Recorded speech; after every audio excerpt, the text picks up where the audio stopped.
Das Hochsicherheitsgefängnis von Aiud wurde erstmals im Jahre 1786 erwähnt. Doch erst 1892 wurde der ikonische T-förmige Bau fertiggestellt, der bis heute Bestand hat. Es folgte ein Jahrhundert voll bewegter Geschichte. Im Vorlauf des Zweiten Weltkrieges bis ins Jahr 1943 wurden in Aiud erstmals politische Gefangene inhaftiert. Zunächst vor allem Kommunisten, später auch Mitglieder der faschistischen Bewegung Eiserne Garde. Nachdem deren Rebellion gegen den ebenfalls faschistischen Hitler-Kollaborateur und Diktator Antonescu zerschlagen wurde. Nach dem Sturz der Militärdiktatur durch die russischen Truppen am Ende des Jahres 1944 waren alleine in Aiud 851 Menschen wegen politischer Verbrechen inhaftiert. Berühmt wurde das Gefängnis indes für seine Rolle während der kommunistischen Herrschaft. In den ersten Jahren nach dem Weltkrieg wurden Jahr für Jahr tausende politische Gefangene nach Transsilvanien gebracht. Bis 1964 starben laut offiziellen Angaben 563 Menschen an Typhus, Kälte, Unterversorgung und den Folgen von Einzelhaft. Auch wenn sich die Haftbedingungen über die Jahrzehnte verbesserten, blieb das Gefängnis bis zur rumänischen Revolution im Jahre 1989 ein Schreckenssymbol des kommunistischen Regimes.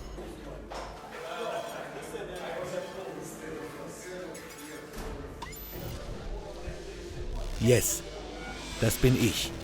Und vielleicht wundert ihr euch, wie ausgerechnet ich in einem rumänischen Hochsicherheitsgefängnis gelandet bin. Naja, vielleicht auch nicht. Die Kurzfassung. Mein Name ist Jeremias Hepperler und ich arbeite als Künstler, Autor und Filmemacher im Donautal.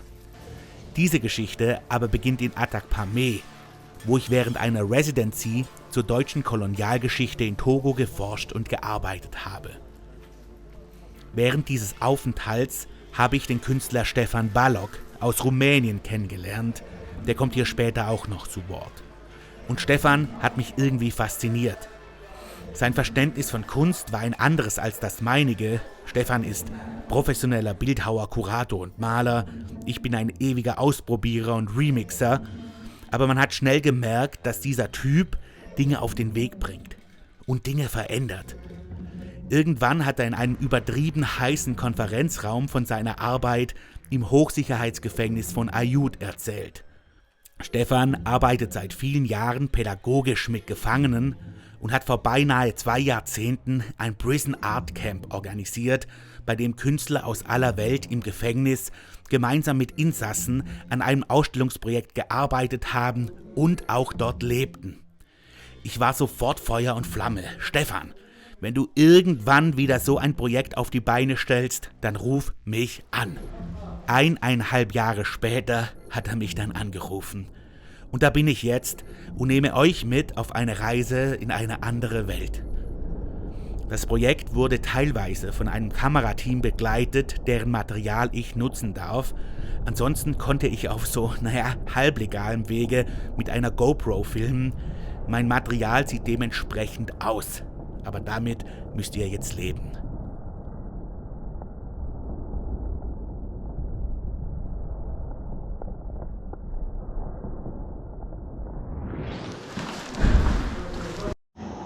So, hi. Das ist jetzt mein erster Versuch, hier eine kurze Bestandsaufnahme aufzunehmen aus dem Hochsicherheitsgefängnis in Aiud. Es ist heute schon Tag 6 von diesem Experiment und ich habe aber erst ab heute die Kamera und ich nutze einmal jetzt kurz die Möglichkeit, um euch unsere Zelle, unseren Raum zu zeigen. Der Raum, den wir hier zur Verfügung gestellt bekommen haben, das sind Gefängniszellen, Zweierzellen. Allerdings sind die noch nicht in Betrieb. Also wir sind die Ersten, die sozusagen bewohnen. Entsprechend sauber sehen die aus. Genau. Und wir fangen an, ganz klassisch, mit dem Wichtigsten, nämlich mit dem Fernseher. Der ist natürlich das zentrale zentrale Unterhaltungsapparat. Es gibt hier auch ein Telefon und tatsächlich ist es so, dass die Gefangenen täglich 1 Stunde telefonieren dürfen. Und zwar mit 10 Nummern, die zuvor eingespeichert worden sind. Ansonsten ist es relativ klar, wir haben also hier die Regale, wir haben hier ein Hochbett, genau, wie gesagt 2-Mann-Zelle und der Bereich, in dem sich eigentlich das ganze Leben abspielt, der ist irgendwie gleichzeitig hier Küche und Essbereich zugleich. Genau, so funktioniert es. Das ist jetzt mal der erste Moment und ich melde mich gleich nochmal aus dem Bad. Genau, hier ist also der zweite Bereich unseres Wohnbereichs, der Zelle. Wir haben natürlich jetzt den Riesenluxus, dass wir uns diese ganzen Bereiche wirklich zu zweit halt teilen dürfen. Es ist jetzt in Aiud so, dass es teilweise die unterschiedlichsten Zellengröße gibt. Das heißt, es gibt Zweierzelle, Viererzelle, es geht aber auch hoch bis zu 16 Menschen, also in dem Fall hier Männer, die sich diese Zeilen, die Zellen teilen, genau. Natürlich gibt es hier Gitterstäbe. Das ist relativ zentral und ansonsten ist alles relativ karg, aber funktionabel. Fängt an mit einem Spiegel, geht über zu einer Toilette, die aber gleichzeitig auch Waschbecken ist, also ganz, ganz klassisch. Wenn man aber hier seht, damit man dieses Waschbecken oder diesen Waschbereich nicht überfluten kann, ist es immer so programmiert, dass da immer nur ganz kurz Wasser kommt. Ansonsten ist alles relativ klassisch. Wie gesagt, diese Zellen sind super, super neu. Das sieht man tatsächlich auch daran, dass es hier irgendwie auch ein Budgethotel sein könnte. Genau.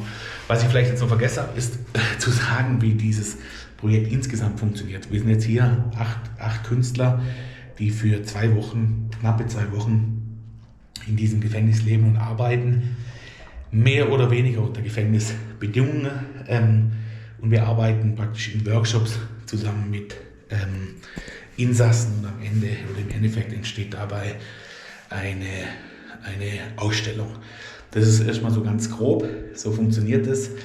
Und yes, ich denke mal, das nächste, was ich euch zeige, sind dann die Bilder aus genau diesen Workshops. So, wir befinden uns hier auf dem allmorgendlichen Spaziergang in Richtung unserer Studios. Das sieht dann so aus. Und tatsächlich ist es recht typisch hier fürs Gefängnis, dass hier alle irgendwie immer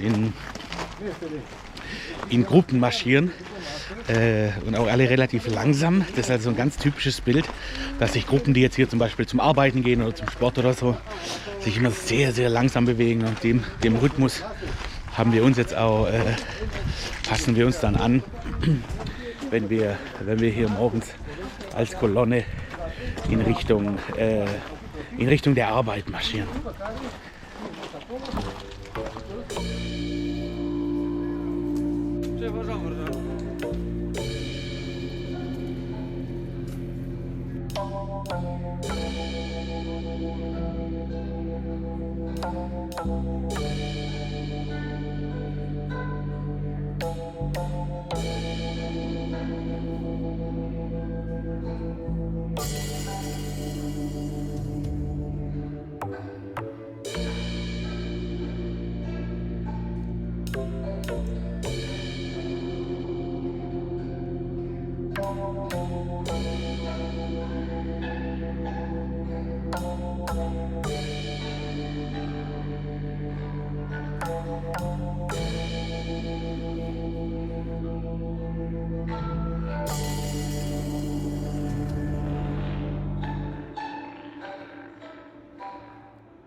Ich stehe jetzt hier gerade in der Dusche und habe festgestellt, dass ich, seit ich die Kamera habe, meinen Blick nochmal verändert habe. Ich blicke ja jetzt gerade so in die Sonne und die ist irgendwie durchschnitten natürlich von dem Schatten der Gitterstäbe. Und natürlich, wenn ich jetzt hier versuche, irgendwie zu drehen, bin ich auf der Suche nach interessanten Bildern. Und man merkt, die gehen natürlich recht schnell aus. Das heißt, das Einzige, was bleibt, ist das Fenster. Und auch hier stellt man fest, wir sehen jetzt hier, wir blicken auf dieses Dach und dahinter ist eben die Sonne und die Wolken. Das sind so die zentralen Motive, wenn man hier rüber schaut. Sieht man auch so ein bisschen wie was von der Stadt und da drüben sieht man dann so ein bisschen einen Baum. Und das Einzige, was ansonsten gibt, sind Vögel. Also die Rabenschwärme, die Tauben, die Spatzen und das sind so die einzige Abwechslung und ich bin da wie irgendwie ständig am Suchen, wenn sich irgendwas verändert, wenn sich die Wolken verändert, wenn irgendwie ein Vogel auf der anderen Seite sitzt, das irgendwie versuchen einzufangen und das ist dann jetzt für mich natürlich irgendwie so Teil meiner Aufgabe, aber auf der anderen Seite ist das natürlich das einzige, also wirklich reale Fenster nach draußen und du bist dankbar über jede Veränderung, über jede Kleinigkeit. Wir sehen das ganz oft, die Insassen ihr Brot irgendwie, das Reste vom Brot rauswerfen und damit Vögel anlocken, dass die irgendwie vor der Zelle sitzen. Es gibt auch so eine kleine Katze. Und also das Fenster ist so der einzige Hauch von Freiheit. Für unsere Gesellschaft und unseren Rechtsstaat ist dieser Ort essentiell. Aber die meisten von uns wollen nichts von ihm mitbekommen. Naturgemäß versteckt sich das Gefängnisleben hinter massiven Mauern. Aus den Augen, aus dem Sinn. Das Gefängnis markiert in den meisten Ländern einen toten Winkel. Aber alleine seine Präsenz, das Wissen darum, dass dieser Ort existiert, reicht aus, um einen Großteil von uns in Schach zu halten. Denn im Gefängnis wird mit dem wertvollsten Gut überhaupt bezahlt. Mit Zeit. Aber was du hier schnell bemerkst, mit dieser meist in Jahren bedruckten Rechnung endet die Strafe nicht. Die Insassen bezahlen darüber hinaus mit so viel mehr. Mit ihrem kompletten Sozialleben, mit Hobbys und Interessen, mit der Möglichkeit zur gesellschaftlichen Teilhabe und mit ihrer Würde. In einer Zeit, in der wir alle irgendwie zwei Leben leben, ein analoges und ein digitales, sind sie abgeschnitten vom Internet und all seinen Diskursen. Speziell für jüngere Gefangene ist das eine Art zweite Strafe on top. Manche Gefangenen in rumänischen Gefängnissen leben in 16er oder 8er Zellen mit einem Klo und einer Dusche. Bis auf wenige Stunden Freigang und Sport täglich spielt sich alles innerhalb dieser 4 Wände ab. Das Leben im Gefängnis ist nicht nur unglaublich hart, sondern vor allem auch trist und eintönig. Es schrumpft zusammen auf ein Minimum, auf die Essenz. Leben heißt hier Überleben.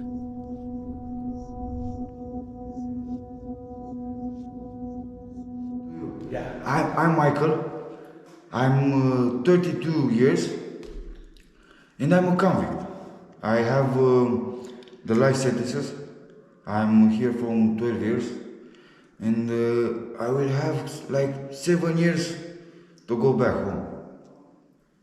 The drugs, I take pills. I take in the veins. I on the nose. I drink, and you do this stuff. The brain is not the same like I am now. You want to beat. You want to do crazy things, do crazy stuff, and you are not you in that moment. And you do a lot of mistakes. You lose friends, you lose girlfriend, you lose family, you lose everything. Tell us about the friendship to Little Hans and Raymond. Your little friend, when he's younger, he gives me drugs. He was our dealer in our town. He was the only dealer. And you have a powerful friendship. We drug together, we drink together, we make a lot of things together. We beat with other guys together because it was a small town and we have territories. Yeah. And then it's happening with this guy. Talk about bullshit. A lot of he said us we got to give him money, but not. I don't know. Maybe we not think very good when we make this. If I think I have another ways to, but that was the fucking shit. You know what? I wish you, even you, to have friends like we are. To be like this for when it's hard, when it's good, to be there. We have bad period, good periods, but we stay like this. And this is what I want for you and for everybody, because I see, like in television, to be a friend is not, I think it's something taboo in these days. Maybe, yeah, we're friends, but when something bad happens, they vanish. What the fuck? I stay alone. This is old school mind. My first years in prison, I was mad, I was upset, and maybe a little of depression, because I was a free man. I like it very much to work, and when I come here, four, how would you say this? Like walls. 4 walls, yeah. Very hard to me. Very, very hard. But I meditate with my mind, with my heart, and say, okay, this is not the end. I must have patience. The years will go, and I see the light of that, and I will go outside of here to make a beautiful life for me and for everybody between me. I have a word. The past is for the dead, for the dead people. For the past.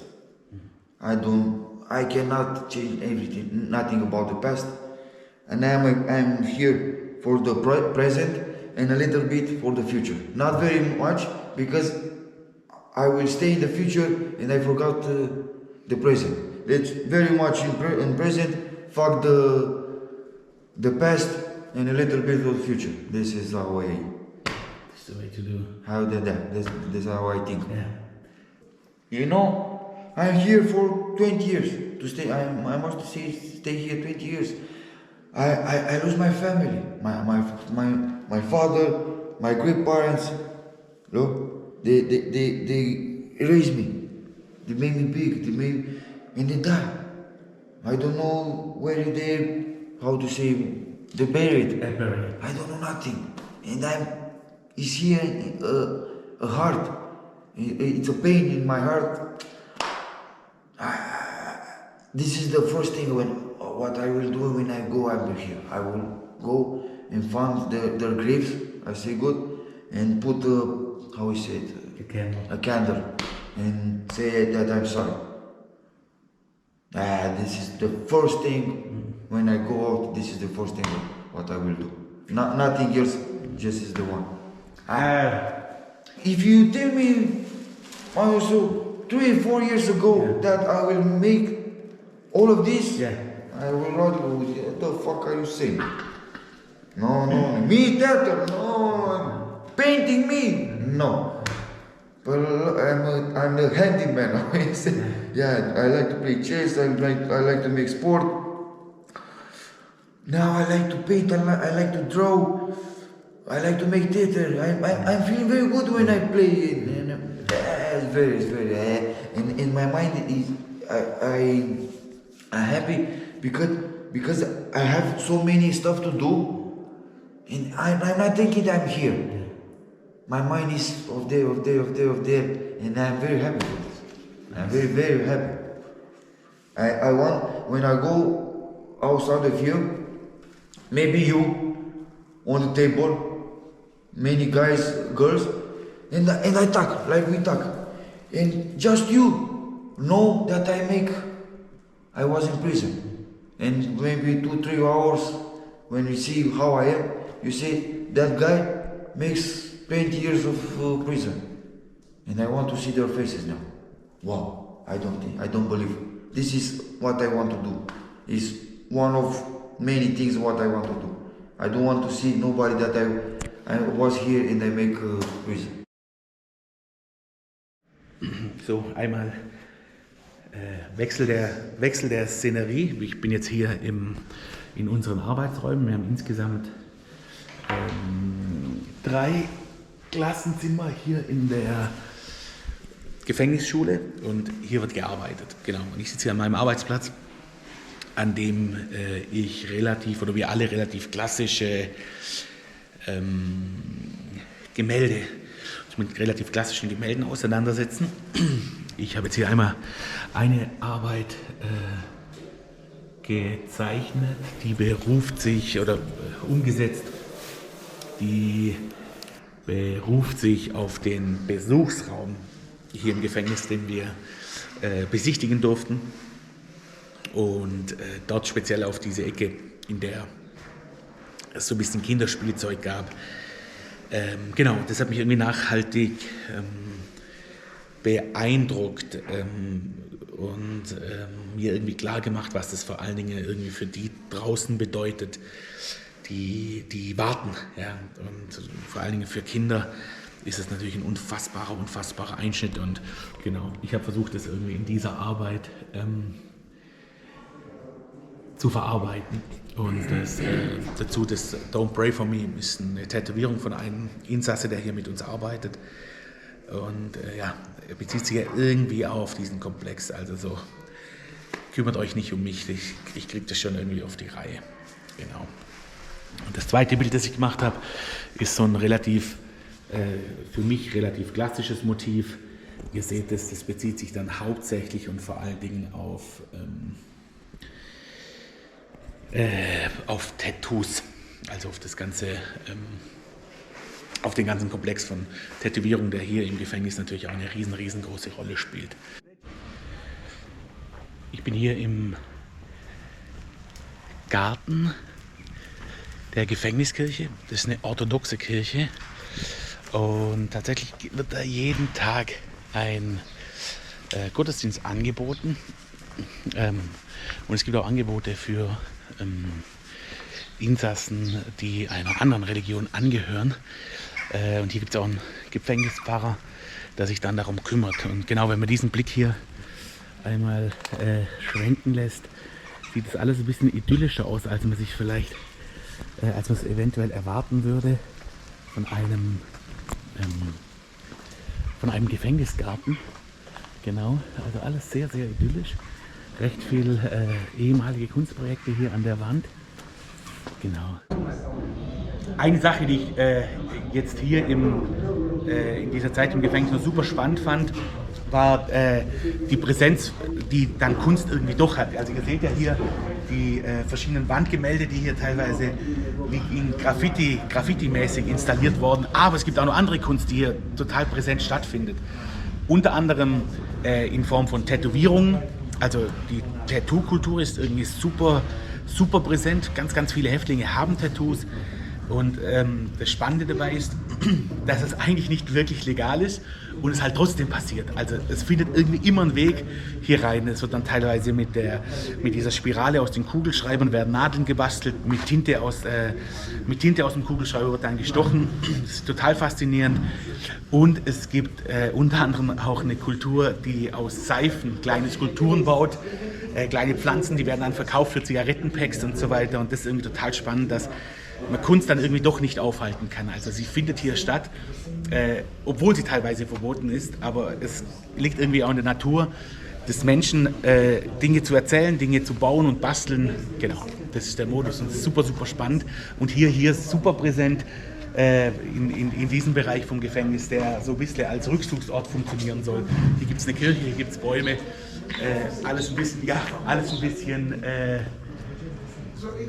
bisschen schöner angelegt als der Rest. Dankeschön.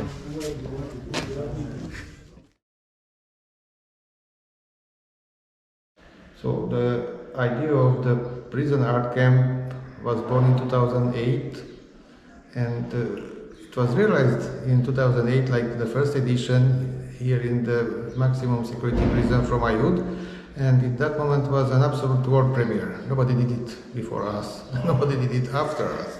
And now after 17 years, we are here for the second edition. Aiud prison is a maximum security prison. We have in custody around 750 inmates.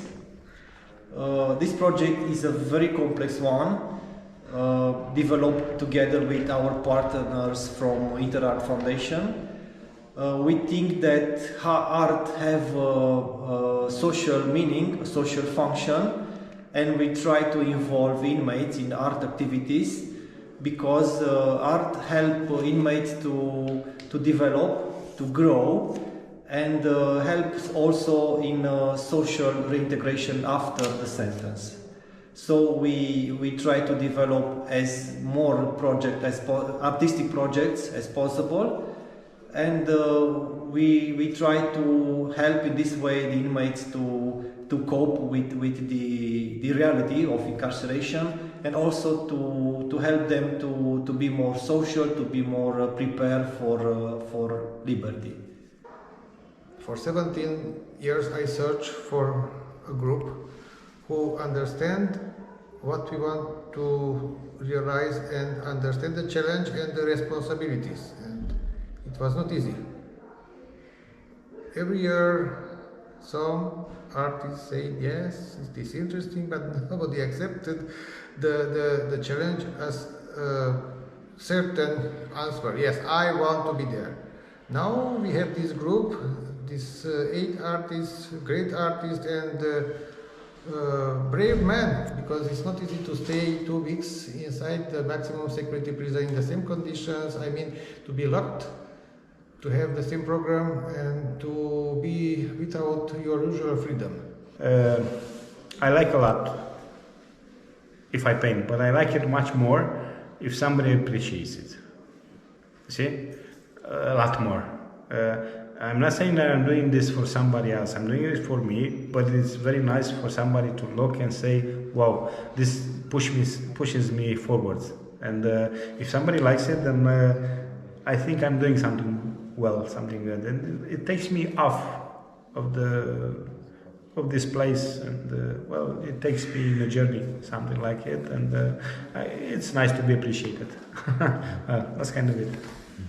It was 1 year preparation before, because it's necessary to explain to all officials from Bucharest exactly what is this, what is the reason, what is the process, and what is exactly every moment of the schedule.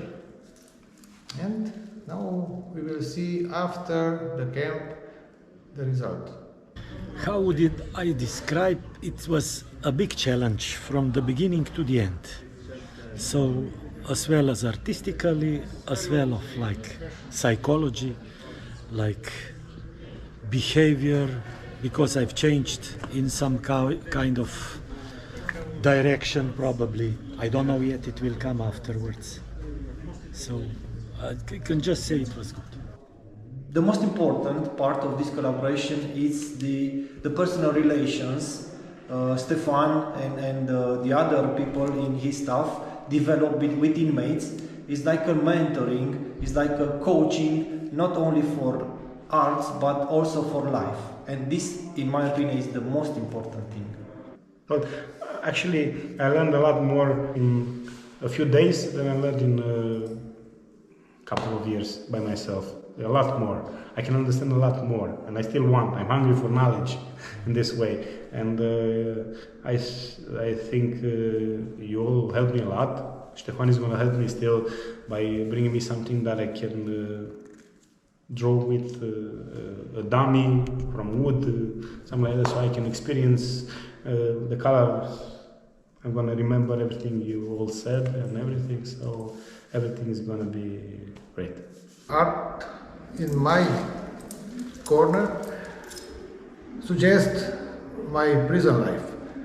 What I see for the prisoners, that is the opposite. In their works, they try to do the emotions and the feeling of freedom, because what we bring for them, in my opinion, is freedom. For 2 weeks they are free, they are in a group where there is no difference. For myself, for me, is not a difference between me and that guy, and I can see him as a human, as a person. If you ask somebody out from the prison, for them, who is inside the prison is not a human being. He's prisoner, he's a bad guy, he's the evil. We can see here something totally different, and this is the unique part of the project, that we had the chance to experiment something what is really unique. So I didn't expect anything actually. I was afraid a little, I must confess, like probably everybody, because we didn't know what we will face too. And after this first meeting of the system, it was, let's say, half of some kind of reality show and half of experience that we were expecting to. Regarding this project, Prison Art Camp, I feel like a relief, because I see it now in reality. I feel that it's a great accomplishment for us as a prison. I think it's an example of what you can do if you persevere enough and if you develop a good partnership with the community.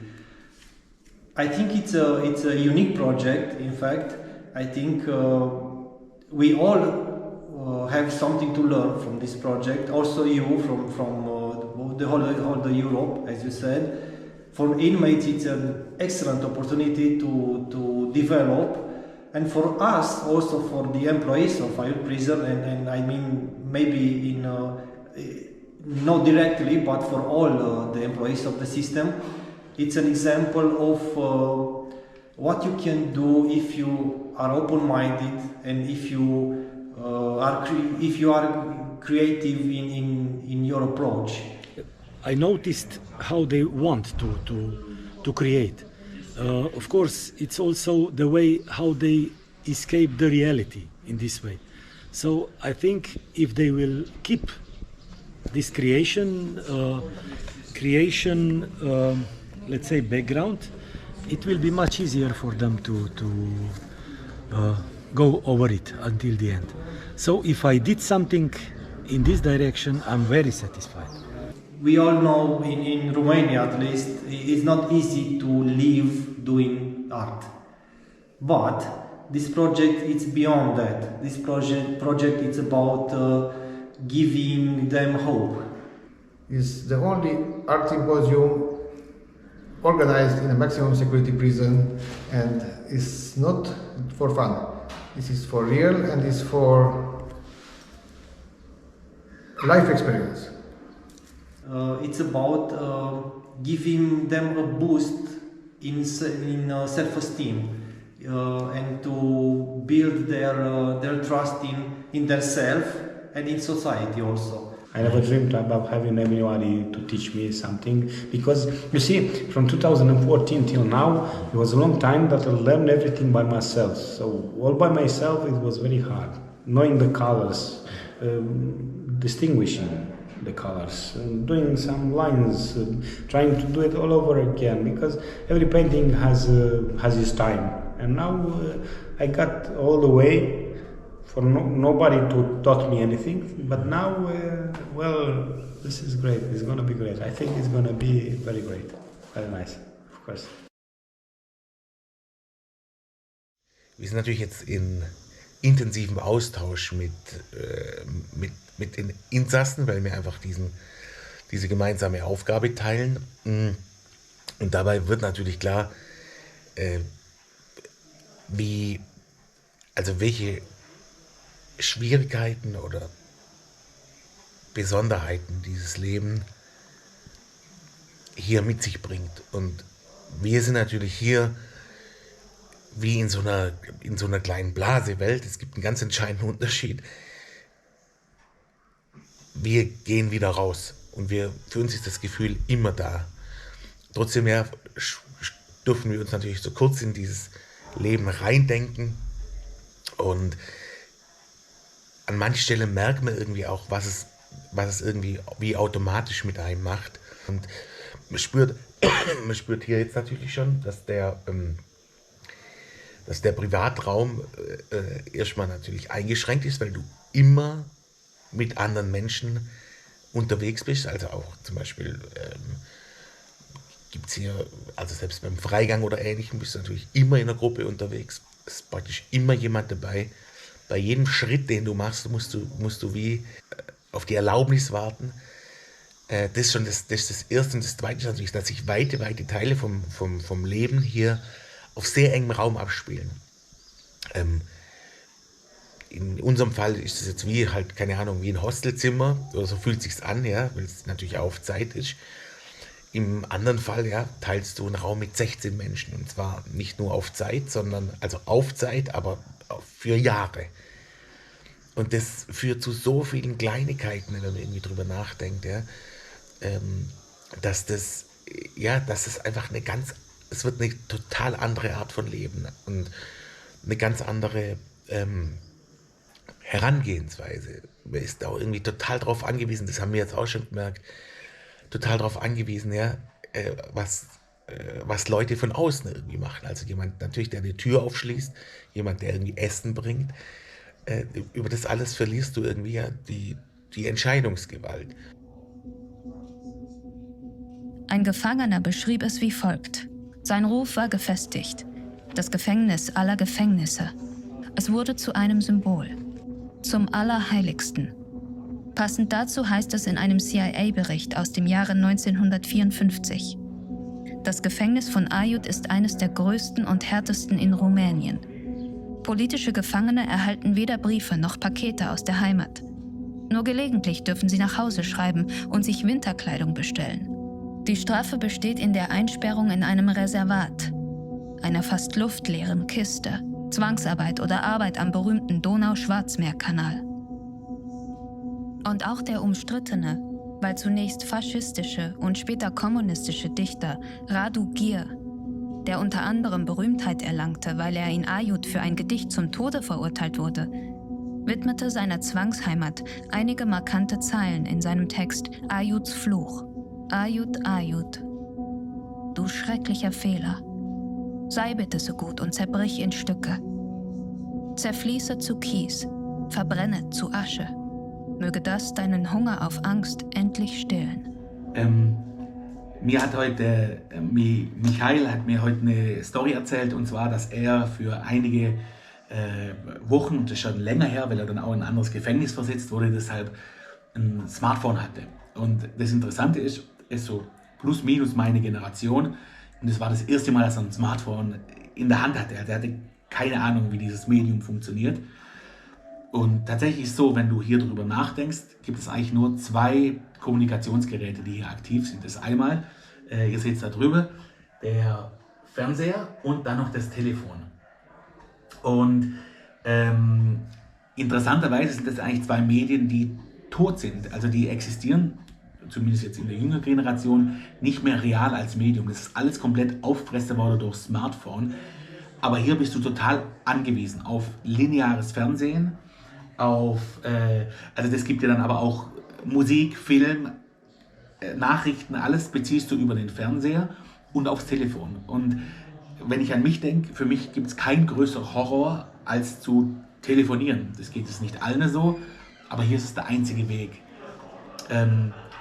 Und es ist beinahe so, als wären die Kommunikationswege der der letzten 30 Jahre wie ausradiert und wir sind einmal nur hier in der 80er Jahre. Das ist einfach, dass es sich also beschränkt auf diese zwei Medien und ja, für uns total unvorstellbar. Ich habe mich jetzt gerade entschieden, es ist heute der letzte Abend, morgen ist für uns einerseits Vernissage und andererseits werden wir morgen auch das Gefängnis verlassen, einmal noch wie so ein kleiner Rückblick aufzunehmen. Und zwar gibt es so 2, 3 Punkte, die mich jetzt beschäftigt haben. Der erste Punkt ist, in den letzten Tagen haben die meisten von uns mehr oder weniger ihre Projekte beendet, also die Bilder sind fertig, es ging dann alles noch ein bisschen mehr in offenen Austausch und mehr und mehr wird dann auch so ein bisschen der Unterschied innerhalb dieser 2 Gruppen, die hier zusammenkommen, klar, nämlich wir arbeiten alle auf die Vernissage irgendwie zu, aber dann geht die eine Gruppe raus und die andere muss drin bleiben. Und das verschiebt ja irgendwie die Perspektive auf das Ganze, also irgendwie innerhalb des Projektes versucht man das total auf Augenhöhe zu machen, aber dieser Moment wirkt wirft die ganze Konstellation um. Und es ist gar nicht so einfach, damit umzugehen. Ja? Und daraus entstehen ja auch so ganz interessante Kommunikationsmomente. Das Zweite, was irgendwie total spannend ist, dass wir haben vor 2 Tagen jetzt haben wir ein Fußballspiel gespielt. In einer unfassbaren Kulisse. Ihr müsst euch vorstellen, der Fußballplatz hier ist mehr oder weniger fast an ein Gebäude rangebaut und du hast das größte Gefängnisgebäude baut sich da praktisch um den Fußballplatz um. Also es ist eine Filmkulisse vom Allerfeinsten. So richtig originaler Bolzplatz und alle Fenster gehen zu diesem Hof. Und ab dem Moment, als dieses Spiel anging, und das Spiel war einfach unsere Künstlertruppe, ich würde sagen jetzt nicht gerade die ausgefeilteste Superfußballtruppe gegen die Insassen, die mit uns in den Workshop sind, ergänzt doch noch ein paar andere Insassen. Und dieses Fußballspiel war absurd, weil es einfach aus dem Fenster wurde geschrien und so weiter. Und es ging irgendwie, also das Level war nicht besonders hoch, war aber auch total egal. Es ging irgendwie darum, um dieses gemeinsame Erlebnis. Und auch darum, danach zu sprechen und danach auch zu spüren, was es manchmal braucht, um vielleicht auch Grenzen aufzuheben. Und genau für diese Momente und auch in diesem Opfer über Dinge sprechen und darüber nachzudenken, sind eben solche Mittel wie einerseits Sport, also wie bei diesem Fußballspiel, aber natürlich auch Kunst total ideal, um erstmal diese Grenze aufzuweichen. Auf der anderen Seite ist natürlich aber auch so, dass es natürlich Grenze aufweicht, aber keine Realität. Also die Realität bleibt. Und die Realität bleibt innerhalb des Systems. Und das System können wir zwar, und das ist auch unsere Aufgabe, analysieren, aber wir bleiben in diesem Mikrokosmos. Und das ist, glaube ich, an manchen Stellen schwer zu akzeptieren, wenn man so lange jetzt irgendwie zusammengearbeitet hat und irgendwie das so zumindest Momente dieses Lebens irgendwie erlebt und immer versucht zu verstehen, kann ich mich da rein zu versetzen. Ja? Und dann ist irgendwie so dieser Moment von, oh, jetzt geht's raus und jetzt bleibt man drin. Das ist dann irgendwie total schwer und eigentlich fühlt sich wie ein Widerspruch an. Genau. Für mich persönlich war schon immer ein entscheidender Grundsatz: Bevor du über einen Menschen urteilst, rede erst mal mit ihm. Und egal, woher jemand stammt, egal in welcher Kultur oder Religion jemand aufgewachsen ist, wir sind alle erstmal Menschen und es gibt in den meisten Fällen mehr Faktoren, die uns verbinden, als Faktoren, die uns trennen. Wenn dem nicht so ist, kann ich immer noch mein eigenes Urteil bilden. Dieses Credo wurde in diesem Projekt zunächst auf die Probe gestellt. Wie soll ich mit Mehrfachmördern sprechen? Wie begegne ich Berufsverbrechern, die unvorstellbare Dinge getan haben? Geht das überhaupt? Kann ich das mit mir selbst vereinbaren? Aber natürlich geht es. Warum auch nicht? Denn selbstverständlich sind auch die Insassen Menschen, wie du und ich. Aber sie haben eben andere Leben gelebt, die in letzter Konsequenz in einer ganz anderen Realität mündeten. Geprägt von teils ungeheurer Schuld, gekoppelt an manchmal gerechte und manchmal ungerechte Strafen. Was aber die meisten Verurteilten verbindet, sind die kaputten Lebenswege. Dysfunktionale Elternhäuser, Armut, Drogen, Gewalt schon in Kindertagen. Teilweise haben diese Menschen nicht ein einziges Mal Wertschätzung oder Liebe empfunden oder erfahren. Sie haben nichts Schönes erlebt. Während unserer Workshops wurde das teilweise überdeutlich, wenn diese gestandenen Männer auf simple Komplimente und kleine Gesten beinahe emotional reagierten. Das sind natürlich alles keine Ausreden für ihre Taten, aber es sind Fakten. Und dieser Umstand lässt mich nicht mehr los. Denn oftmals waren es 5 schlechte Minuten oder eine dumme Entscheidung, die gleich mehrere Leben zerstörten. Die der Opfer und ihrer Familien zuvorderst, natürlich. Aber auch das der Täter selbst, die alles verloren haben und so selten ins Leben zurückfinden. Und auch die Leben ihrer Liebsten, die nichts dafür können und die in dieser Rechnung so oft vergessen werden.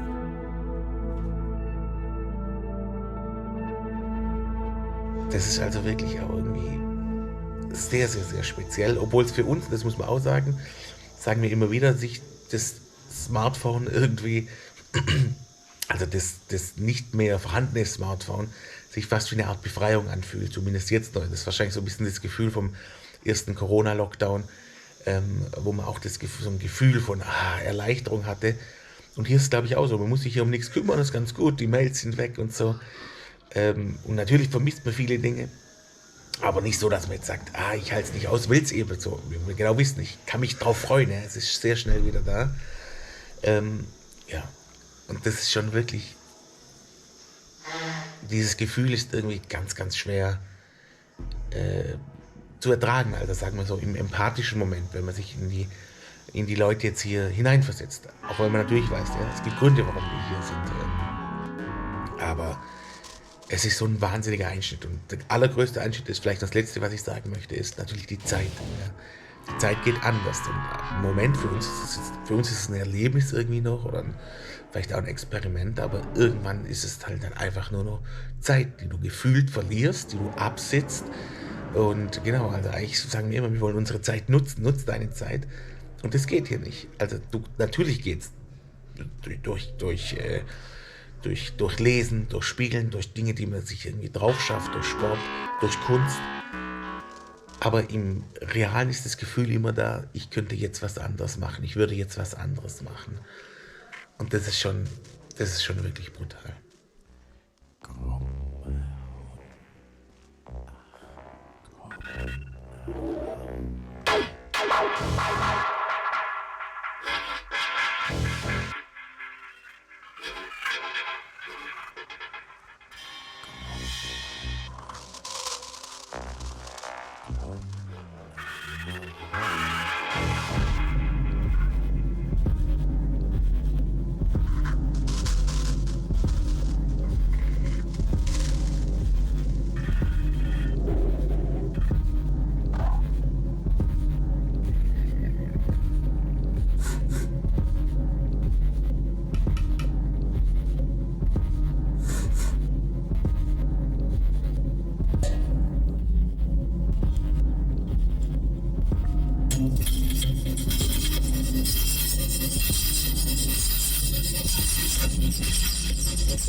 So, das ist jetzt der erste Moment in Freiheit. Wir sind tatsächlich jetzt ganz frisch aus dem Gefängnis raus. Hier seht ihr noch die Mauern und wir waren gerade noch auf der anderen Seite. Genau, und jetzt bin ich nach der Vernissage ganz frisch wieder frei. Es ist jetzt irgendwie tatsächlich echt ein merkwürdiges Gefühl, obwohl sich natürlich ja nichts großartig verändert hat. Aber es fühlt sich schon irgendwie anders an, auf der anderen Seite der Mauer zu stehen. Genau. Das war das mit diesem Erlebnis. Ja. Mal gucken, was das jetzt mit mir macht. Vielleicht macht es auch gar nicht so viel, vielleicht macht es sehr viel. Auf jeden Fall verschiebt sich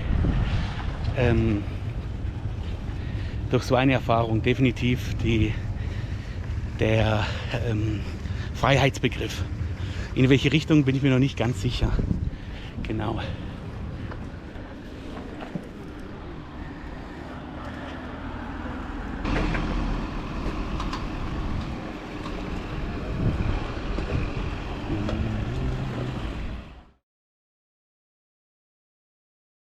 So just tell me about the dream. About the dream. You go on the, how do you say, Marianengraben. Marianengraben. Yeah. Yeah, go on the Marianengraben.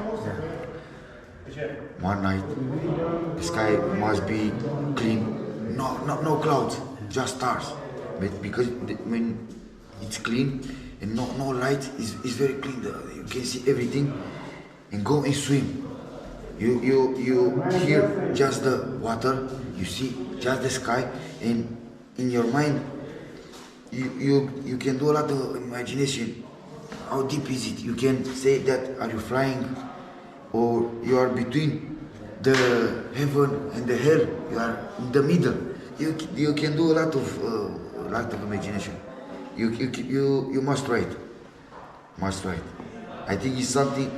In that moment, for me, it's just like I'm really free. In that moment, it's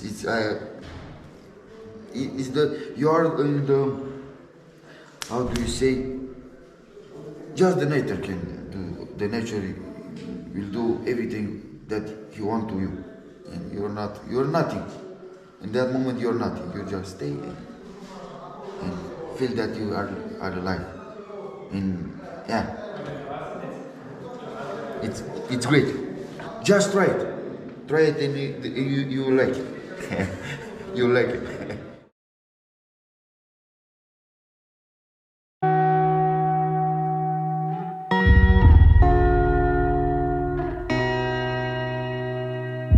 Unter den Rändern meiner Augen kreisen Ringe ohne Pause. Am Ende des Tages wollen wir alle nach Hause. Don't pray for me. Du bist kein Mensch. Du bist kein Tier. The tree of life grows backwards here. Don't pray for me. Es geht vorüber, nicht vorbei. This is your prison, not mine. Don't pray for me. Even my bones grind when I cry. Wir sind niemals wirklich frei. Don't pray for me. Mit einer Seele aus Blei sind wir niemals wirklich frei. Don't pray for me.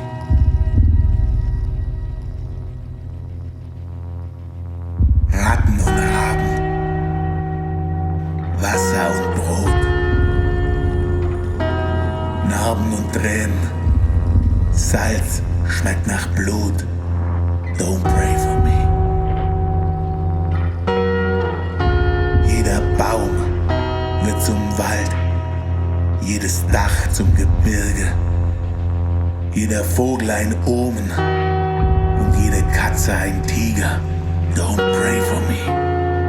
Don't pray for me. I am you, and you are me. The loud, the lost, the in-betweens. Don't pray for me. Don't pray for me. Even my bones grind when I cry. Wir sind niemals wirklich frei. Don't pray for me. Don't pray for me. Even my bones grind when I cry. Wir sind niemals wirklich frei. Don't pray for me. Mit einer Seele aus Blei sind wir niemals wirklich frei. Don't pray for me.